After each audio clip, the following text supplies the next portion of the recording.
Some people do it outside where the weather's always sunny, and some people do it in their homes where the weather doesn't matter. And then there is the Bushmaster, who, for whatever reason, does it out here in the desert. And while it is possible, it's not easy. Just ask the crew that abandoned the effort next door. So keep watching, because the Bushmaster started with a dream and a 6-month budget of $21,000, which might actually be enough to make it happen if he doesn't run into any more problems. And you know we're talking about growing and donating cannabis, right? My oh my, how times have changed. Now, let's see what the Bushmasters do. And in the last episode, we covered all of the rebuilding of the greenhouse that the Bushmaster had to do. But those weren't the only chores the Bushmaster had to do. And that's why this episode is all about the chores. And it's probably the slowest, most boring episode you're ever going to watch twice. Because we have the footage of the Bushmaster's chores, and because YouTube is free and the footage is awesome, we're going to slow roll this episode, and we're really going to take our time and go over some ideas and topics while we watch the Bushmaster do his chores. So, while the Bushmaster is deleafing this plant, we're going to talk about the relationship of photosynthesis and whether deleafing is a good idea or not. And of course, we'll walk through both tents and check on the buds for mold and mildew and foxtailing. But we're also going to go over the clones, because even though the Bushmaster was rebuilding the tent, he still had all his chores to do. So, we're going to go over all the cloning the Bushmaster's done in the last few weeks, and the transplanting, and how he expanded veg. And then we're going to go over the updated budget, and how the Bushmaster renegotiated his contract. And let's start where we always start with a walkthrough. It's the 6th week of flower. It's November 7th. There's 2 weeks until that deadline where the Bushmaster wants to be done on the 21st. And the latest date he really wants these plants to be out here, because the later he starts the next round, the more rent he has to pay, and that just cuts into his profit. And that is the whole point of the second round, right? To reduce costs and increase efficiency, right? And the little greenhouse is 48 feet long, 12 feet wide, and 12 feet tall. And there's 2 rows of 7 plants for 14 plants total. And remember in the last episode, we went over how they laid down because of the windstorm. Well, there's still no mold or mildew. But you can, however, see the damage from the buds laying down as they start to turn up. In the big greenhouse, though, now this is 48 feet long, 24 by, well, almost 20 now. The space between the plants are filling out nicely, and there's 4 rows of 7 plants for 28 plants total in the big greenhouse. And some of the plants were pretty badly damaged, and some of them not too much. Cannabis is pretty resilient. You really don't have to worry about damaging the plant. A healthy plant, anyway. And if I'm not mistaken, some of the buds look like they're starting to purple. Well, that would certainly change the bag appeal and the donation value of this bud if it does. Which brings us to a good point to discuss deleafing. Because the Bushmaster spends an hour or so out day until his arms are tired deleafing plants, with no specific goal of taking them all off, but he does expose the buds, which brings us to that age-old question of, is it better to deleaf or not? So while the Bushmaster here spends about 15 minutes deleafing the plants, we're going to watch it in super speed. And while we're doing that, let's talk about the pros and cons of de-leafing. The basic thought is that leaves convert sunlight into energy. That's the whole photosynthesis process, right? The leaves absorb the sunlight, and using that for energy, they combine water and CO2 into sugar and oxygen. And then the plant releases the oxygen as a metabolic byproduct of the waste, just like we breathe out CO2 as a metabolic waste byproduct. And from there, she uses those sugars, just like we do, to power everything else, including nutrients. But remember, she powers enzymes and cell elongation, and all the mitochondria and all the cells require that sugar. And the amount of sugar that's actually dedicated to nutrients is very low, which is why I always tell you, yield is based on light, and nutrients have nothing to do with it, because the sugars that she produces from sunlight go to 100 different processes, of which the nutrients are just one. And as we watch the Bushmaster de-leaf this plant, there really is a difference at the end. When the buds are de-leafed and exposed, they do seem to get a little denser.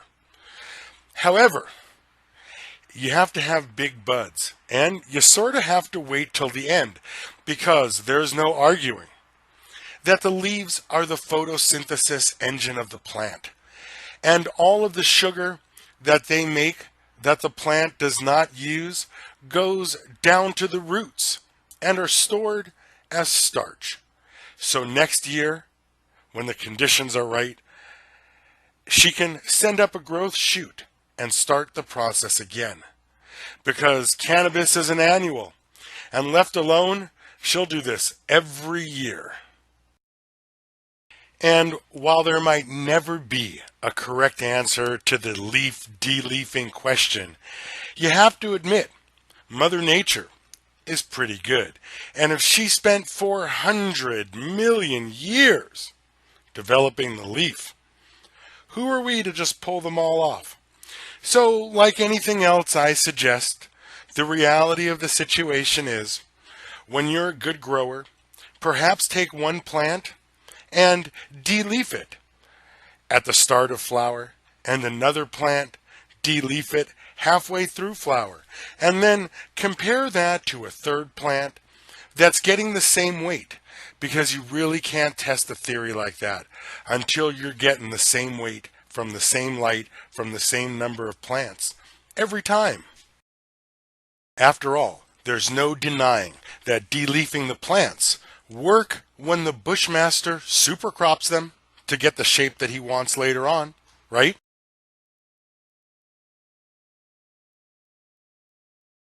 And that November 21st deadline is approaching quick. And these plants don't look like they're going to be done in 2 weeks, no matter what the calendar says. That means the Bushmaster may be out here during the holidays.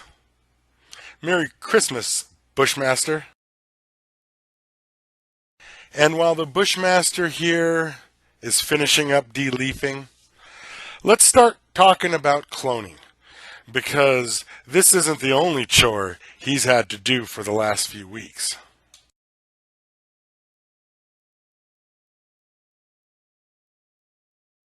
So let's take the next 5 minutes and watch as the Bushmaster takes clones and goes through his process to get them ready to root.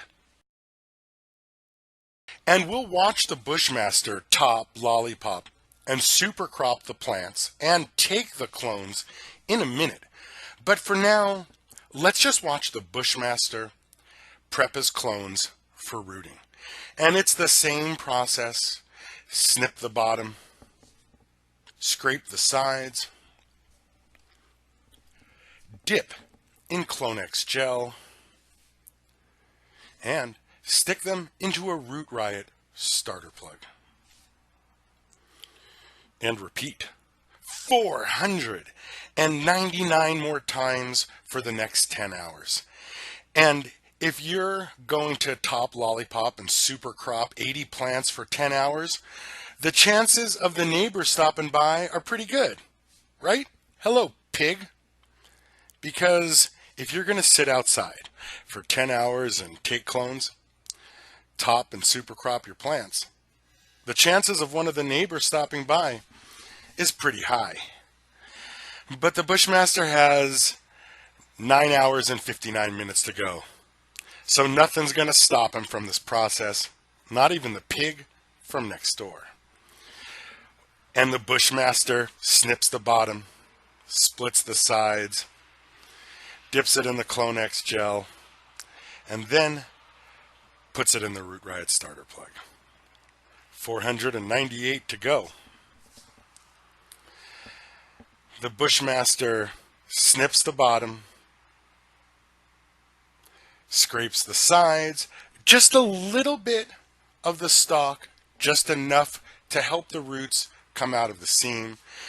Dip it in the Clonex gel, and I know the bottle says for 10 seconds, but you can see that the Bushmaster scoops up some of the gel on the bottom of the cutting, so it'll stay on there even after he dips it in the Root Riot starter plug.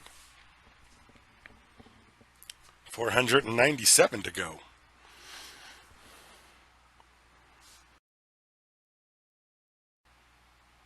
Snip, scrape, dip, repeat. And the process is simple.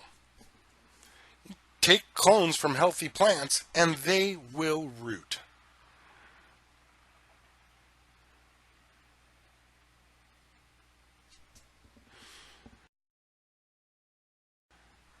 Again, snip, scrape both sides, dip in the Clonex gel, and stick them in a Root Riot starter plug.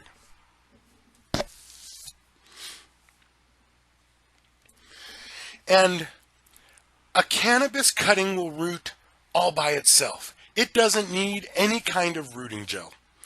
The reason the Bushmaster uses rooting gel is because he's going to put these starts under bright indoor lights. And he's going to ask more of them than if they were grown under the sun. And while a cutting will root all by itself, the Clonex rooting gel intensifies and accelerates the process. So the Bushmaster will get roots 2 inches up and all the way around the cutting, which he needs for those faster indoor growth rates. That's why he uses the Clonex rooting gel, because they provide explosive root growth.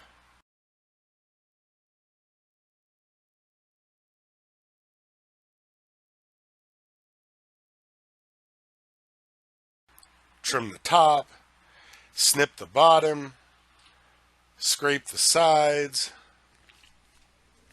dip in the gel, stick in the Root Riot starter plug, and 495 more to go. And 9 hours and 58 minutes. And that's about it. And if you want a close-up of the cutting, here it is. The Bushmaster just takes a top. And in the next part, we're going to go over lollipopping, topping, and super cropping of these plants. And there really is a difference between topping and fimming the plant. And that's all the Bushmaster did, was he took a cutting, he topped the plant, and there it is. Now, let's go over how he shaped up these plants. Let's go over how the Bushmaster tops, lollipops, and super crops. And the best place to start the discussion about topping, lollipopping, and super cropping is with an apology to the Bushmaster. Because if you remember a couple of episodes ago, I questioned him about how yellow the tops of his plants were.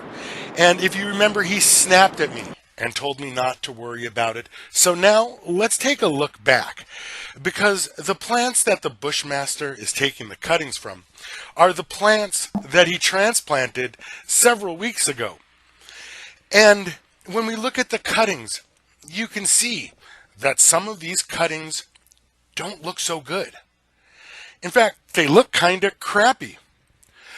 But you can't judge the health of a plant necessarily by the cutting it comes from. Because at the end of rooting and sitting under that light and not having any roots to absorb any food, they're stressed. And cannabis is a weed, so they'll recover. And then 4 weeks later, when we look at the plants, the Bushmaster's supercropping. You can see the yellow leaves at the bottom that were the top of the leaves on the cutting. And the new top of the plant looks much better. And we're going to see this as a continual theme throughout the Bushmaster's veg of the top leaves getting too much light. But for now, let's watch as the Bushmaster tops, lollipops, and supercrops these 4 plants to bush them out and control the canopy. And one of the big things we're going to focus on is the difference between a FIM and a top and why we do it.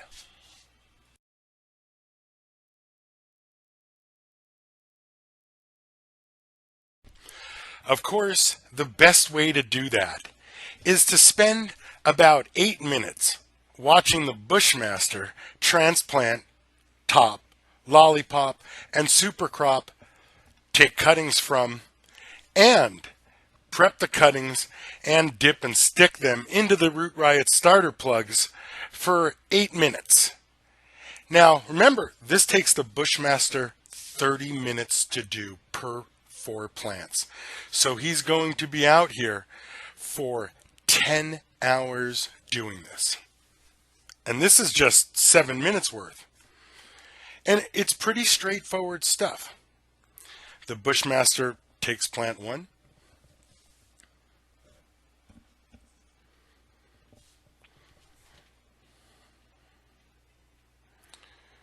and takes his cuttings. But there's a thought process that goes on here, because a couple of things have to happen. You have to know the outcome that you're looking for, because if you want a wide plant, you're going to top more often. And the more you top and the wider it gets, the longer your veg. And shaping the plant now is part of, you have to know what's going on later in veg. Is it going to be a 6-week veg, a 2-week veg? Are you going to do a sea of green, a scrog? Are you going to grow big plants like the Bushmaster? And that's why when you shape up a plant, you have to know what you're going to do. Because if you're going to thin the plant, where you just pull the little top out, you're not going to get a shorter plant, because when you top the plant, you lower it. And topping is when you take a cutting. You take 4 or 6 inches off the top of the plant, and it will branch out exactly the same as when you FIM it. But when you top it, the plant is physically 6 inches lower. So you're going to decide between topping and FIMing based on the top part of the canopy and what you're looking for in terms of how long you're going to veg and how bushy you want it. And then, like you see the Bushmaster doing here, it's just a matter of cleaning up the bottoms. And we've talked about that too much light, and you can see the Bushmaster is overworked. These were in 1-gallon pots, and he wasn't able to water them enough as he was repairing the damage to the tent, and so these plants suffered. There's not much you can do about it. It is what it is. And that's why it's always funny when you guys worry about the perfect environment, because the Bushmaster beats the shit out of these things. And they sing for him, except for the part where the wind does the damage to the tents and blows all the plants down. But as you can see, and as you'll see, as you follow the Bushmaster's veg along, the Bushmaster knocks it out of the park. Check out those legs. And that's what he was looking for, because the legs are going to determine how your plant turns out later. And we'll run through the next 3 plants pretty quick here. But the top of the plant and the legs at the bottom are part of the shape that you need, and you have to determine what you want to finish with, and that will determine how long you veg for. And then you strip the plants down and you create the shape. And so when somebody says, oh, we're going to top at 3 nodes or 5 nodes, please, how can you possibly tell me what you're going to do without knowing everything else? And then after the Bushmasters transplant, topped and lollipopped the plants, you can see he's going to transplant them now. Remember, this is what he did earlier with Nutrimix cocoa, and then it came from a 1 into a 3. This is the Nutrimix. And then after he comes out of a 1, he puts it into a 3. There's no concern about whether it was watered before or after, or if the media was pre-mixed or hot or anything. And as you watch him water and veg later when we upgrade the Monty pump, you'll see he doesn't care. And 4 weeks from now, when we look at these plants again and they look fantastic, you'll see why he doesn't care now. And why, if you're a home grower and you're a new grower looking for that perfect environment, you're chasing the wrong dragon, because the Bushmaster here beats the shit out of this stuff. I mean, look at what he did. He adds a little bit of the mycorrhizae when he went from the 1 to the 3 gallon. And remember how these plants started? Look how yellow they were at the bottom. And he stripped off all that growth. And he's combined topping and fimming along with lollipopping and super cropping. And these are how the plants look now. And they're about 5 weeks into veg. You can see their legs. They look fantastic. And the media is dry, and the Bushmaster will do all 80 plants before he goes through and waters them. And remember, this is what they started from 4 weeks ago when the Bushmaster transplanted from the little solo cups into the 1s. And these were the cuttings that were taken 2 weeks ago while there was some wind damage and the Bushmaster was rebuilding the greenhouses. He also had to take cuttings, and they look great too. And he just leaves them off in the corner of veg, no special light. All right. The veg garden is always my favorite part too. And if you remember, while the Bushmaster was repairing the greenhouse, he was also transplanting. And he transplanted from 1s to 3s. And he also expanded the veg garden. And where there were 80 plants under 3 1000s, 60 in the big room and 20 in the second room, he's now expanded into 4 rooms. Which is why I always tell you, the bigger the fewer. Because you can only grow so much plant under so much light. And that's not the only upgrade the Bushmaster did, because if you notice, 3 of his lights are now on light rail light movers. So he's got 3 rooms, an 8x20 with 2000 watts on light rail light movers, and 2 8x10 rooms. 1 is on a light rail light mover. There are 40 plants in the main room and 20 plants in each of the other 2. And because the Bushmaster went from a 1 to a 3 gallon, he was only watering every 3 days. But they've gotten bigger since then. And the Bushmaster's now watering every other day. And the little 1/2-inch hose is not enough anymore. So we're going to upgrade that. But remember how I said the plants were yellow on the top? Well, if you notice, even though the Bushmaster is using supersized hoods on light movers, he's not moving the center of the bulb completely off the plant. And you can notice the tops of the plants are still tips and stripes and yellowing from too much light, which seems to be a continuing theme in the Bushmaster's veg, but as he's proven, it doesn't seem to be a problem going forward. What is a problem going forward, however, is that November 21st deadline. Because the bigger the plants the Bushmaster can veg, the fewer he needs outside. And at this rate, he's got 2 weeks to finish veg if he's going to keep on that winter solstice November 21st deadline. Because if he has to veg outside, every week he veges is 1 week longer, and that increases his expenses by 1 week or 2 or 3, depending how long he has to wait to harvest. That's why the Bushmaster is always looking for ways to save time. Because here with this 1/2-inch hose, he's got to he's got to step between the plants, and there's always a problem. And look how long it takes to fill a bucket with a 1/2-inch hose.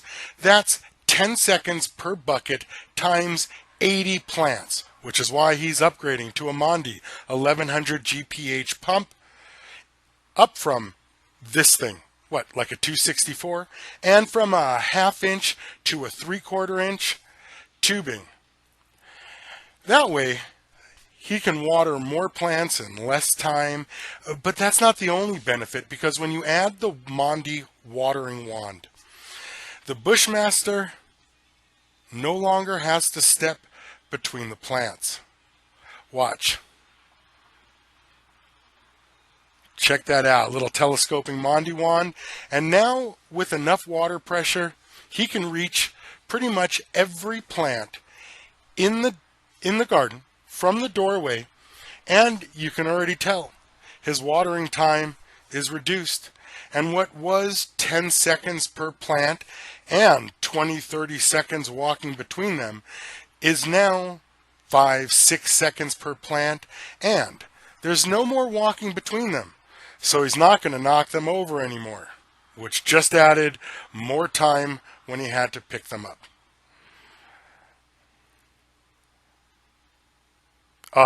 So much better, right? Check that out. The Mondi 3/4 inch pump. 1, 2, 3, 4, 5. 1100 GPH, sump pump from Mondi with their watering wand. In just about half the time of the 1/2 inch with that little 264 gallon pump.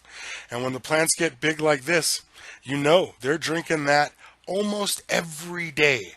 And where the Bushmaster was watering every 3 days before, he's watering every other day now for sure.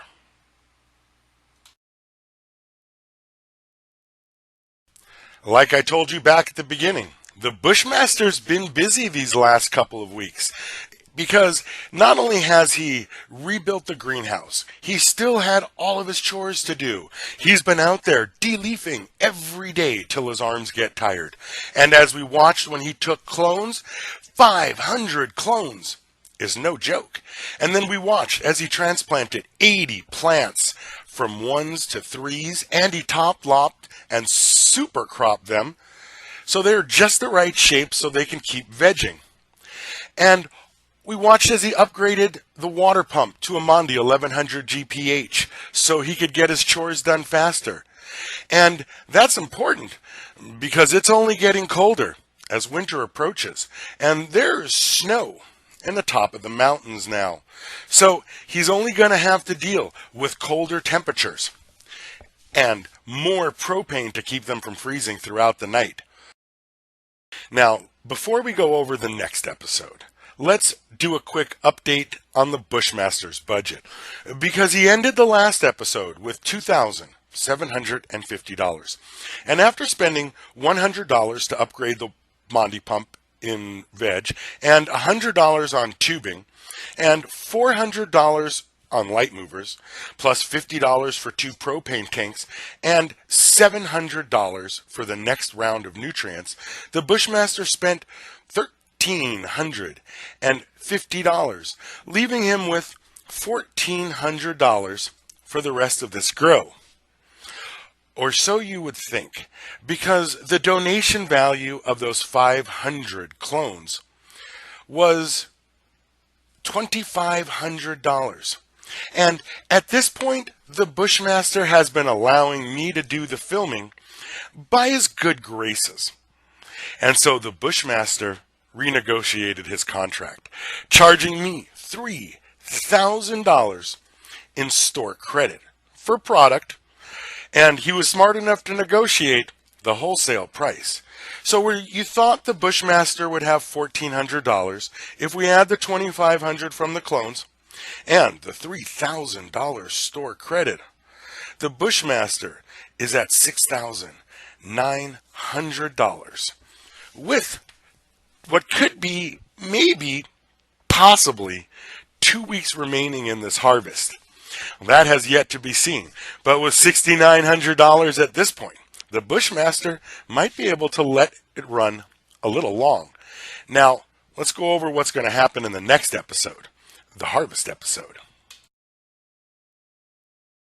Okay, almost the moment you've all been waiting for. The next episode, the harvest episode.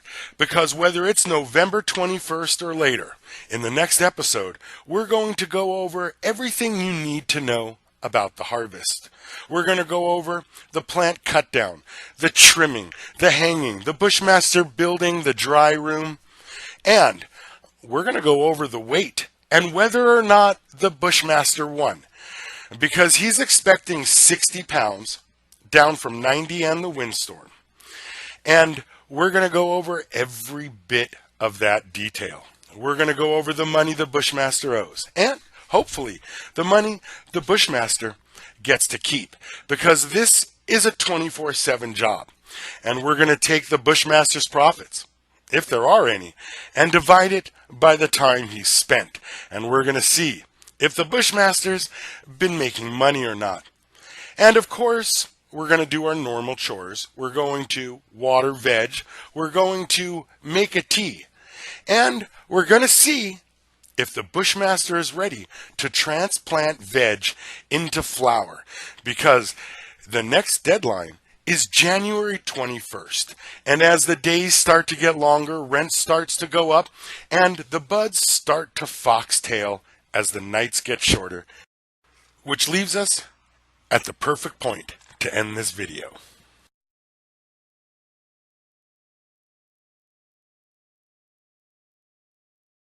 I'm the Grow Boss, and if you like this video, subscribe to the channel, and if you have any questions between now and then, you can always schedule a consult with me by clicking here. Trust me, I know how much you've spent and how much time you have invested in this, and I promise I can fix your garden in about an hour, so call me before you quit.